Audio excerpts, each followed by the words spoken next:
یزید تو جامع مسجد دمشق کا خطیب تھا، پتہ ہے آپ کو؟ چلیں اب پتہ چل گیا، داڑھی والا آدمی، علماء جانتے ہیں، جبہ پہنتا تھا بڑا شاندار، حج کے خطبے دیتا تھا، حج کے۔ ہمارے تو حکمرانوں کو سورۃ اخلاص نہیں آتی، پھر بھی آپ کہہ کے دیکھیں، وہ کہیں گے سب سے زیادہ مذہب کا پتہ ہی مجھے ہے۔ یزید داڑھی والا، پگڑی والا، امامے والا، جبے والا، حج پڑھانے والا، تو امام آپ کو کیا ضرورت پڑی تھی اس کے خلاف نکلے اور اس طرح نکلے کہ بچے قربان کرا دیے؟ تو امام حسین کے سارے خطبے، سارے مدینے سے مکہ، مکہ سے مقام بیضاء، وہاں سے کربلا، سارے خطبے، وہی خطبہ پھر دمشق میں امام زین العابدین کا، وہی پھر مدینے میں امام زین العابدین کا۔ امام حسین فرمانے لگے یزید اللہ کی حدوں کو توڑتا ہے، رب کے حلال کو حرام اور حرام کو، آپ کے ملک میں کہا نہیں جاتا کہ مولوی گنجائش نکالیں سود کے بارے میں؟ اتنا بڑا جرم جس کو کہا گیا کہ اللہ رسول سے جنگ ہے، یہ اتنے بڑے حرام کو حلال کرنے جا رہے ہو، کہا یہ اللہ کی حدوں کو توڑتا ہے، نمازیں چھوڑ کے پڑھتا ہے، رنڈیوں کا ناچ دیکھتا ہے، مجرا جو آج کل گند ہر ایک موبائل میں آیا ہے، یہ امام حسین نے یہ خطبہ دیا، فرمایا کہ مجرے دیکھتا ہے، ناچ دیکھتا ہے، عیاشیاں کرتا ہے۔ اور پھر امام حسین نے فرمایا میں نے اپنی آنکھوں سے اسے مدینے میں شراب پیتے دیکھا، فرمایا جو اتنے بڑے کبائر کرتا ہو اس کے ہاتھ میں ہاتھ دے دوں؟ یار سمجھو تو صحیح، امام حسین کا جہاد تو بے حیائی کے خلاف، شراب کے خلاف، امام حسین کا جہاد تو دین کو نافذ کرنے کا، نافذ کرنے، نماز پڑھنے سے یزید منع نہیں کرتا، نافذ کرنے کا جہاد۔ امام نے بچے کٹوا دیے، لیکن الیکشن میں بڑے شرابی کی بڑی فوٹو کے نیچے چھوٹی میری بھی لگی ہو، اور میں سب سے بڑا حسینی، سب سے بڑا یرانے سارے شرابیوں سے، یزیدیوں سے، اور سب سے بڑا حسینی میں، سارا گند ملت کے جوانوں کے موبائلوں میں، لڑکیوں کے کالج کے آگے لڑکوں کا رش، اور بہت ساری بچیاں بیچاری پڑھنا چھوڑ گئیں، کالج چھوڑ گئیں، اس لیے کہ باپ نگرانی نہیں کر سکتا، ڈیوٹی نہیں دے سکتا، اور بھائی یہ سارے حسین کے ماننے والے ہیں، یہ امام علی مقام کے ماننے والے ہیں۔ یہاں اپنے ملک میں اپنی بیٹیاں محفوظ نہیں، ہندوؤں سے خطرہ ہے، یہاں سکھوں سے خطرہ ہے۔ او میرے عزیز یاد رکھ، اگر تو گند دیکھتا ہے، گند کو پروموٹ کرتا ہے، گند کی بات کرتا ہے اور اس بے حیائی کو فروغ دیتا ہے، تو قیامت والے دن امام حسین کا ہاتھ ہوگا، تیرا میرا گریبان ہوگا۔ حضرت علی اکبر میدان محشر میں کھڑا کر کے سوال کریں گے کہ میں نے بازو کٹوا دیے اور تیرے ہاتھ چلتے رہے گندگی کے لیے، اس کو پرموٹ کرتا رہا۔ حضرت علی اکبر سوال پوچھیں گے، نوجوانوں یاد رکھنا، نوجوان وہ نہیں ہوتا جو کہتا ہے کہ میں جدھر جاتا ہوں تو ادھر میں ہی میں ہوتا ہوں، مرضی سے سوتا ہوں، مرضی سے اٹھتا ہوں، مرضی سے کھاتا ہوں، 15 لڑکیوں کے میرے موبائل میں نمبر ہیں، یہ جوانی نہیں، یہ تو کمزوری ہے آپ کی، یہ تو نفس کی غلامی ہے۔ جوان تو وہ ہوتا ہے جتنا قد اونچا ہو اتنی نظریں جھکی ہوئی ہیں، جوان تو وہ ہوتا ہے جتنا زیادہ اللہ قوت دے، اپنے سارے معاملات کو، اپنی عقل کو، اپنی قوت کو وہ در رسول کا غلام بنا دے۔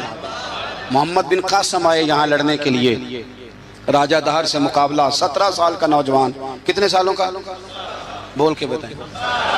17.5 سالہ دا منڈا کی کر لیندہ ویسے، برگر کھانے کے علاوہ، گھر میں لڑائی کرنے کے علاوہ، اور یہ غلطی ہماری ہے، ہمارے ہاں کوئی بڑا نہیں ہوتا، جب بچہ ہوتا ہے تو کہتے ہیں ابھی بچہ ہے، اس لیے غصہ کرتا ہے، اور جوان ہو جائے تو کہتے ہیں خون گرم ہے، بوڑھا ہو جائے تو کہتے ہیں انہیں پتہ ہی نہیں لگتا۔ تے سیانے ہونے دی کیڑی عمر ہے جی، وہ بھی بتا دیں، اس کا بھی کوئی بہانہ بتائیں، کب سمجھدار ہوگا؟ 17 سال کا نوجوان، عشق لگا سی کھیڑاں کھیڑ دی نو، تو پھر کھیڑاں بھول گئیاں، کجل پایا سی یار دے ویکھنے نو، پھر وہ دی یاد وچ روندیاں ہی ڈول گئیاں، حیدر شاہ اس گلی کدے نہ رول دی، پر ہن تے رول گئیاں۔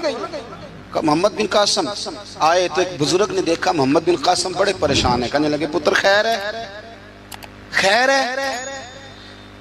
تو کہنے لگے حضور نہ تو رسموں کا پتہ ہے ہندوستان کے، اور سنا ہے راجہ دہر کی فوج بھی بڑی مضبوط ہے، کیسے لڑوں گا؟ کہنے لگے بیٹے تو ہمت کر، میں دعا کروں گا، اللہ تیری مدد کرے۔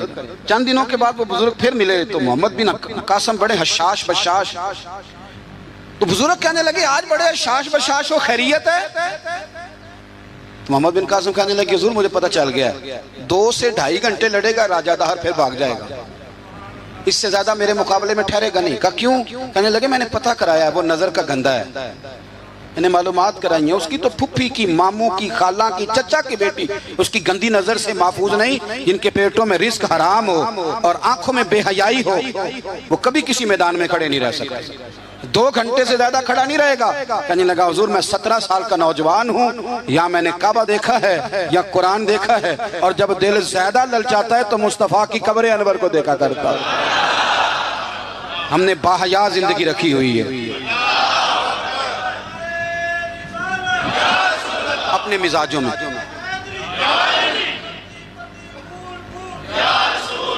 سنیں جی، اللہ جزائے خیر، سنیں، امام حسین نے نا سر سجدے میں کٹایا اور تلاوت نیزے کی نوک پہ بھی جاری رہی۔ آج محفل سے جانے کے بعد جس نے 2 نفل نہیں پڑھنے اور سپارہ قرآن پاک کا نہیں پڑھنا، مجھے یہ لگتا ہے کہ اس نے بھی محفل کا مزہ نہیں چکھنا۔ کم از کم اتنا تو کرو یار کہ کسی پارہ روز کا۔ حضرت عبداللہ ابن زبیر امام حسین کی شہادت پر تقریر کر رہے تھے اور فرما رہے تھے تم نے کوفیوں ظالموں اس کو شہید کر دیا جو 3 دن سے پہلے قرآن پاک ختم کیا کرتے تھے، اور میں جب بھی دن میں انہیں ملتا تھا انہوں نے روزہ رکھا ہوا ہوتا۔ 3 دن میں قرآن ختم کریں تو روز کے کتنے سپارے بنے؟ تو میں اور آپ کتنے پڑھتے ہیں؟ میں گزارش کرتا ہوں، میں منت کرتا ہوں، کچھ نہ ہو سکے نا، میرے اسا فرمایا کرتے تھے کچھ نہ ہو سکے تو قرآن مجید ایک دفعہ گھر میں کھول ہی لیا کرو۔ فرماتے تھے اس کے صفوں سے ایسا نور نکلے گا کہ تمہارا گھر روشن ہو جائے گا۔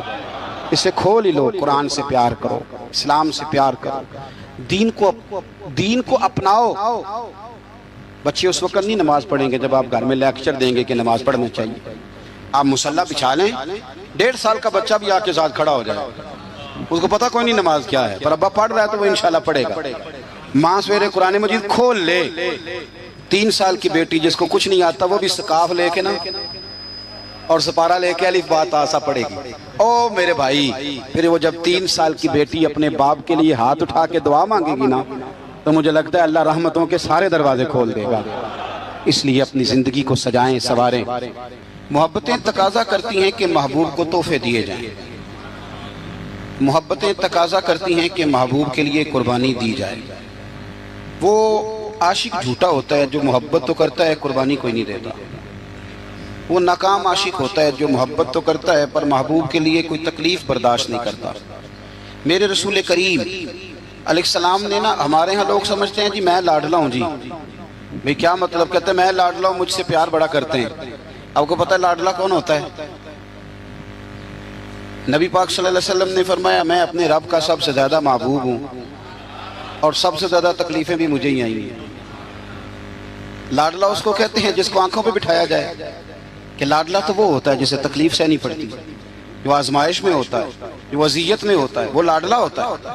حضور فرمانے سنو میری بات کو، اس کو سمجھو، فرمایا میں اللہ کا سب سے زیادہ محبوب ہوں اور سب سے زیادہ تکلیفیں بھی مجھے آئی ہیں اس لیے کہ میں اس کا محبوب ہوں۔ بھائی یہ محبت کا رستہ ہے۔ اگر آپ لاڈلے ہیں تو بتاؤ پھر اذیت کتنی اٹھائی، اگر آپ لاڈلے ہیں تو تکلیف کتنی برداشت کی۔ جتنے لاڈلے ہیں حضرت آدم سے لے کر میرے محبوب تک، سب نے تکلیفیں اٹھائیں۔ حضور کے صحابہ نے بڑے غم سہے، زخم پہ زخم کھا کے جی، خون جگر کے گھونٹ پی، آہ نہ کر لبوں کو سی، یہ عشق ہے کوئی دل لگی نہیں۔ ہمارے ہاں نا لوگ سمجھتے ہیں موج لگ جائے گی لاڈلا بن جاؤں گا۔ بھائی یاری تیری سونا پر ازمیشاں بھی تیری آگ، اے سونا پرکھیا جامدائی پہلو نہ لگاں دے لگ۔ آپ سمجھ لیں اس بات کو کہ یہ سراسر لاڈلا ہونے کا معنی سراسر امتحان ہے۔ نبی کریم صلی اللہ علیہ وسلم کی اہل بیت رب کریم کے بڑے محبوب ہیں اور نبی پاک کے بڑے لاڈلے، اور حضور کے جتنے بھی لاڈلے تھے وہ سارے آزمائشوں میں، سارے۔ لاڈلا وہ پیر صاحب کا بیٹا ہوتا ہے جو کرتا کراتا کچھ نہیں، وہ مادرزاد ولی ہے جی، لاڈلا ہے۔ مطلب کیا کہتے ہیں؟ یہ کچھ بھی نہیں کرتا، 4-5 بندے ہوتے ہیں جو اس کے جوتے اٹھاتے ہیں، ٹیشو پکڑتے ہیں، آگے پیچھے دوڑتے ہیں، یہ لاڈلا ہے۔ لاڈلا تو وہ ہے جس کو درد ہو، جس کو آزمائش ہو، جس کو تکلیف ہو، جو نکلا ہوا ہو، جو کچھ کر رہا۔ نبی پاک علیہ السلام کے اہل بیت لاڈلے، سیدہ عائشہ صدیقہ فرمایا کرتی تھی حضور کی ازواج میں سے حضور کو سب سے زیادہ پیار سیدہ خدیجہ الکبریٰ کے ساتھ تھا۔ سیدہ خدیجہ الکبریٰ رضی اللہ تعالیٰ عنہ مومنوں کی مائیں ہیں، حضور علیہ السلام سے نکاح ہونے سے پہلے وہ مکے کی ملکہ شمار ہوتی تھی. سونا ہے، چاندی ہے، تجارت ہے، کاروبار ہے، گھر ہے، ہر چیز. آپ فرماتی ہیں 20 کنیزیں میرے پاس ہوتی تھی، میں نے کبھی پانی کا پیالہ بھی اٹھ کے نہیں پیا تھا، اور پھر میں لاڈلی ہو گئی نبی پاک کی. پھر لاڈلی ہو گئی، پھر حضور کی نظر کرم مجھ پر پڑی، پھر محبوب کریم علیہ السلام نے مجھے قبول فرمایا، اور پھر رنگ کیا بنا. ظہر کے وقت ابن اسحاق کہتے ہیں ظہر کے وقت نبی کریم کی بارگاہ میں ساری دولت، ساری کنیزیں، سارے غلام حضرت ختیجہ نے دیے. ظہر کے وقت عصر سے پہلے پہلے میرے نبی نے سارا کچھ تقسیم فرما دیا. یہ بطور مثال بیان کرتے ہیں، فرماتے ہیں یوں سمجھو کہ ظہر کے وقت دیے اور عصر سے پہلے پہلے حضور نے بانٹ دیے. وہ بی بی جس نے کبھی بھی پانی کا پیالہ نہیں پیا تھا، پھر وہ گھر میں جھاڑو دیتی، پھر وہ چولہے میں آگ جلاتی، اور پھر وہ خاتون، دیکھیں نا، بندہ غریب سے امیر ہو جائے تو گزارا ہو جاتا ہے، اور امیر سے غریب ہونا پڑ جائے بڑی مشکل ہوتی. حضرت ختیجہ الکبریٰ نا باورچی خانے سے کھانا پکا کے نکلی، چولہا جلایا، اور جب نکلی تو 17 پیوند تھے پورے وجود پر کپڑوں کے. تینوں لب دیاں آپ گواچے، سانو اپنی خبر نہ کوئی، ساتھوں پارے نہیں ککھ گلیاں دے. ہن تے سانو آکھ دے لوگ شدائی، ننگ نموس دا ساڑ کے چولا، گل پہنے تاج گدائی. او سجنا اپنا آپ گوایا ہے تاں یار نے چاہتی پائی. نبی کریم صلی اللہ تعالی علیہ وسلم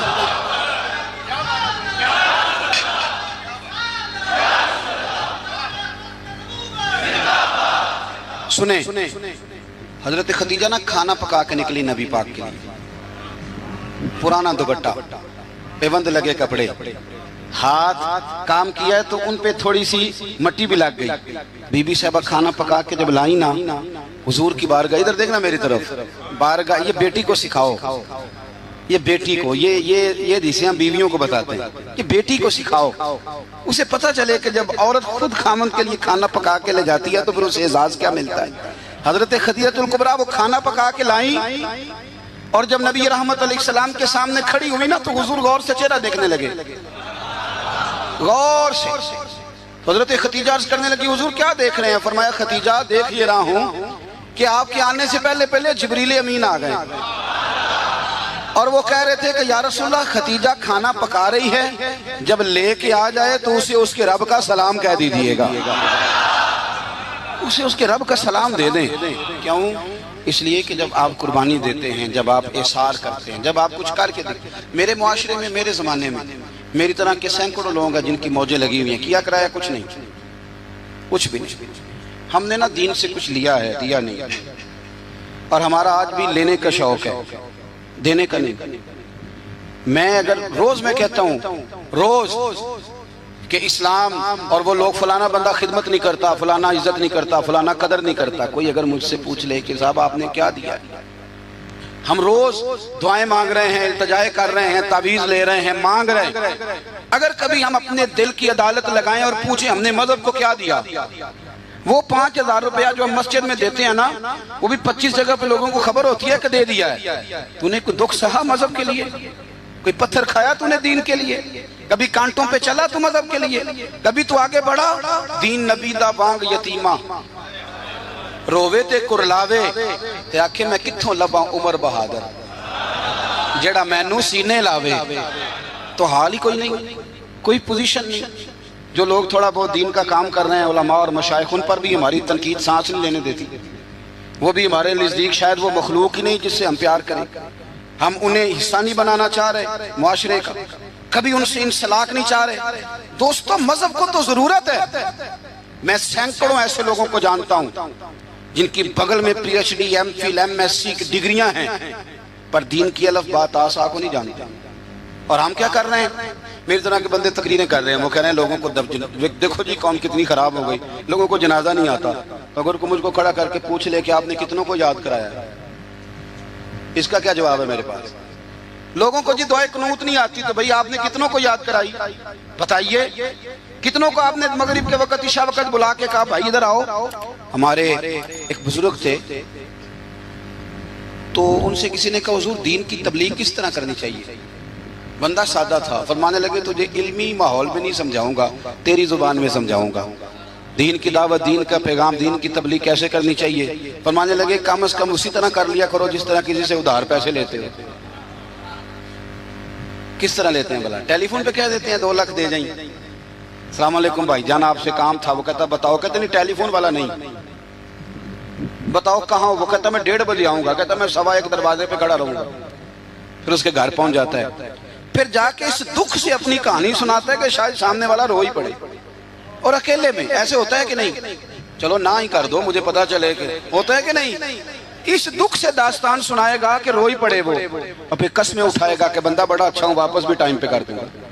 جب اپنے حق میں قائل کرنا ہو تو اس کے پاس درجنوں طریقے، اور اگر اللہ رسول کے حق میں قائل کرنا ہو پھر پتہ کیسے تبلیغ ہوتی ہے؟ دروازے پہ ایک بندہ کھڑا ہے، یہ نماز پڑھنے آ رہا ہے، تو اس کو کہتا ہے وہ پڑھ لے کر نماز دینے پیسے کتنے کھڑنے نہیں، یہ دعوت دے رہا ہے نماز کی۔ وہ کیا کہتا ہے؟ کہتا ہے جا تو اپنی قبریں پہنا ہے، میں اپنی قبریں پہنا۔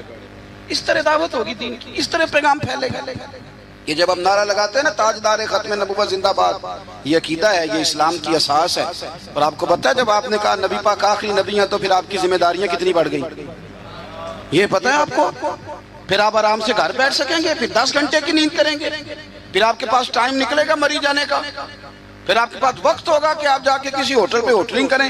حضور تو آخری نبی ہیں، اب دین کا سارا کام تو رسول اللہ کی امت نے کرنا ہے، تو امت کے پاس تو بور ہونے کے لیے بھی بڑا ٹائم ہے، فیس بک کے لیے بڑا ٹائم ہے۔ بھائی جتنے محبوب تھے، جتنے پیارے تھے، انہوں نے قربانیاں دی۔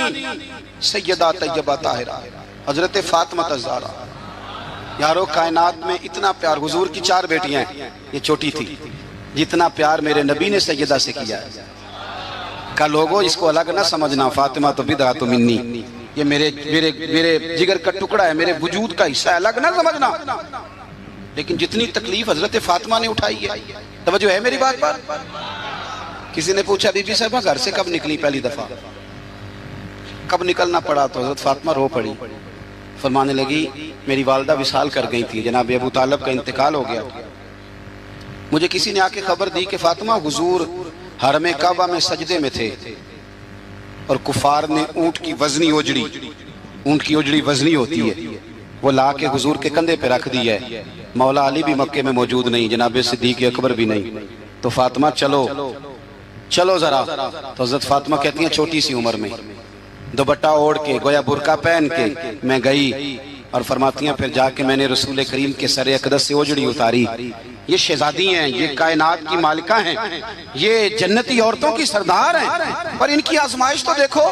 فرماتی ہیں میں نے وہ اوجڑی اتاری، پھر حضور کو انگلی تھام کے میں لائی آب زمزم کے کنویں پر، پھر میں نے رسول کریم صلی اللہ تعالی علیہ وسلم کے سر اقدس پر زلفوں پر پانی ڈالا، پھر میں نے دھویا، اور کہتی ہیں جب میں نے نظر اٹھائی تو حضور رو رہے تھے، جب حضور روئے تو میں کھل کے روئی، تو پھر میں نے دعا کی اللہ جس نے میرے بابا کو تکلیف دی انہیں تباہ و برباد کر دے۔